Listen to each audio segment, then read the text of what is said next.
Good morning, people, or good whatever time of day you happen to be viewing this. It's me, Buddha, the Cult of the Garbage Witch, which I think is the name we're going to stick with. I'm feeling much better than I have in a long time. Enough so that I'm out and about on foot, wandering around in my overalls and jacket. Today we're going to have a discussion, or at least maybe a monologue, or my ideas about what it's like to be severely mentally ill these days. Okay, so I was diagnosed as a schizophrenic many years ago, over 25. But at first was diagnosed as having bipolar disorder of the depressive cycle. That often happens, and schizophrenia is misdiagnosed at least once. But there is a danger. That is actually what I want to talk about today. There's a danger in being severely mentally ill in today's society, more so than ever before, because as to where 15 years ago, if you were having a schizophrenic meltdown and you weren't wielding a knife or threatening anybody, a care team might be sent out to interview you and make sure that you're okay, and maybe see to your needs, and you could end up voluntarily or involuntarily committed. And the police would be called if you'd become violent or out of control in some way or threatened somebody with a weapon. But these days, even in the best of circumstances, someone who is severely mentally ill or seriously mentally ill is in danger of their life if they have some sort of breakdown where they become out of control, even if they aren't violent. The police will be called. Police will show up even if they're not called, which has happened recently to a black man. I forget exactly where it was, but his family had called for aid for him where they had requested a mental health team. Police showed up instead, killed the man. Also been incidences of those who are severely autistic being assaulted by police because they can't really understand what the cops are saying. Or maybe they do understand, but they just can't comprehend it and process it.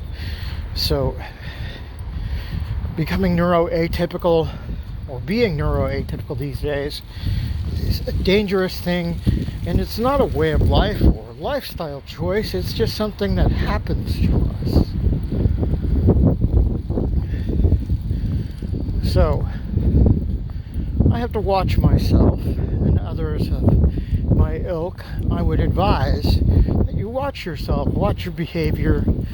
Remember to control yourselves, because you could end up being fucking shot by the police, arrested, beaten, confined, jailed, imprisoned, and as I've said, much worse than that, for just being emotionally out of sorts. Which is a terrible thing, because we already have a huge weight weighing down on us from our various maladies, illnesses that sometimes include physical problems, and oftentimes do. It's a sad state of affairs where we've ended up, and I'm I'm going to make a very pointed political statement here, where Trump supporters, and I oftentimes see these law and order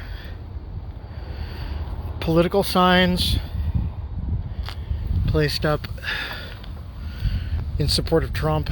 That really isn't law, order, or justice. That's execution for people who are different in skin color, different in religious background, different in economic circumstances. And the police have proven themselves dangerous even to foreign nationals from countries which are predominantly Caucasian, such as here in, I believe, either 2 or 3 years ago, where an Australian national, a woman, was shot in her car by a Minneapolis police officer. I believe it was a Minneapolis police officer. Bronwyn could probably give the corrections. During a routine traffic stop, and she was completely unarmed and was not threatening. So, to get back to the subject at hand, if you're mentally ill, you got to keep that shit under wraps. And it's difficult because there come days where if you're on medications, they don't help at all. They don't do anything, and all the circumstances are turned against you. So all you can really hope for is that you have a good place to hide, and you have people who understand and can keep you under control. I've been very lucky because I have had a lot of friends and family who have given me good places to hide out, and have had family that has allowed me to basically stay close to the ground as possible, because I do have meltdowns. People tell me, you seem very sane, and I'm like, well, seeming and being are two totally different things, and things cycle quite a bit from time to time. And if I don't get enough sleep, if I don't eat correctly, if the circumstances are wrong, it can just be a bad day. The symptomology can flare tremendously to the point where I just tell everybody they should just fucking die and leave me the hell alone, get out of my way, stop talking, stop looking at me, you're whispering, don't whisper, don't say anything. And then moreover than that, being in public becomes so stressful that it is dangerous for myself, because let's put it bluntly here. People who are schizophrenic and they're faced with really bad stresses, say like a white Karen flipping out in the vicinity, may flip out at the white Karen and might not have the cognizance of mind or the self-control to be able to control their reactions and end up getting killed by the police. I just find this kind of shocking for this country, where the mental health system was coming around quite well in certain places for a long time, and where the police have now become an imminent danger to the citizenry if they aren't white, well-to-do, and even if they are, because they will take their frustration, anger, hatred out on white folks just as well as they will black folks. Even if you have money, they will decide that they're just going to fuck with you and fuck you over. So that is that. But to get back to the subject of being severely mentally ill folks, I think that we need to protect them, keep them safe. If you love them, keep them safe. Try to keep them under control. Educate them about self-control, willpower, that their mind isn't necessarily just their enemy, but can be a great and powerful tool and weapon against their own atypical behaviors. it's okay to indulge in eccentricities at the moment. It isn't good to just be a whack job in public, because that will get you gone. Especially if you're poor, especially if you're black. And being Native American and looking like I'm a person of mixed race who isn't Caucasian and lives in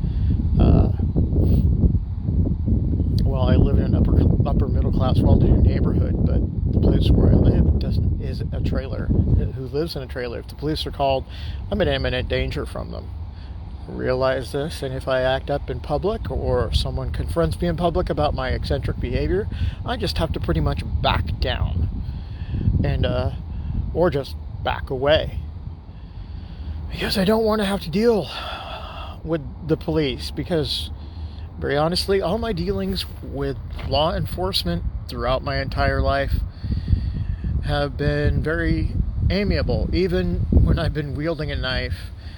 But let's just put it this way, that knife was being wielded at myself, and I had the wounds to show it. But these days, the police aren't going to be so kind, merciful, compassionate, or understanding of